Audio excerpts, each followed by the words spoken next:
Mənə adımı demə. Önümüzdəki 2 dəqiqə ərzində sənin adını tapmağa çalışacağam. Əgər tapa bilməsən məndən 50 manat pul mükafatı qazanarsan. Razısan? Bəli.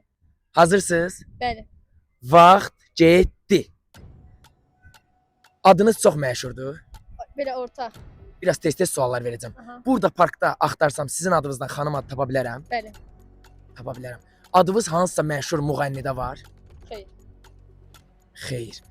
Adınız hansısa bir kitablarda keçir? Xeyr. Xanımın adı nə ola bilər? Başqa ağlıma fikir gəlmir. Mənim kontaktımda elə bir xanım adı var. Sizin adınızdan xanım adı var. Bilmirəm mən onu hardan bileyim. Yəqin ki yoxdur. Tapa bilmədim. Nə ola? Tünzalə, Xeyr. Aynurə, Xeyr. Mənzurə. Xeyr. Baş hərfini deyin zəhmət olmasa. E. E. Bəli. Elnarə, Xeyr. Elsəvər. Elsə mənə toxlanam. Hə, üzr sayın. Son hərfini də deyin zəhmət olmasa. A. Hələ vaxtımız var. A. Baş hərfi E, son hərfi A. Aha. Ellada. Yox. Dostlar, xanımın adını siz tapdınızsa həqiqətən mən tapmadım. Yorumlarda yazmağı unutmayın. Ellada. Elantra. Hə, Elantra maşın adlı. Yaxşı, ikinci hərfini deyin.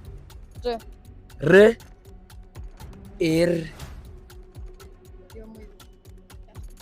Yaxşı xanım, adınızı deməyin. Yorumlardan kim tapsa bir nəfərə 50 manat pul mükafatını verəcəm. Bəs məni hansısa sosial şəbəkələrdə takib eləyirsiniz? Xeyr. Amma qarşıma çıxmısınız. Videolarım qarşımıza Bəli. çıxıb, amma takib eləmirsiniz. Sizə söz verdiyim kimi 50 manatı verirəm. Buyurun, halal xoşunuz olsun. Dostlar, siz də məni takib eləmirsinizsə, bu dəqiqə takib edin. Hər an sizin də qarşınıza çıxıb pul mükafatı verə bilərəm. Nə demək siz 50 manatla nə edəsiniz xanım? Nə bilim, podqama hədiyyə alacağam. Bu gün ad günüdür. Bu gün ad gündür. Təbrik edirəm, böyük qız olsun, bütün uğurlarına çatsın. Həqiqətən adını tapmadım, çox pis oldum. İndi fikirləşəcəm görüm adı nədir. Yorumlarda 100% yazacaqsınız. Sağ olun xanım. Sağ olun. Sağ olun.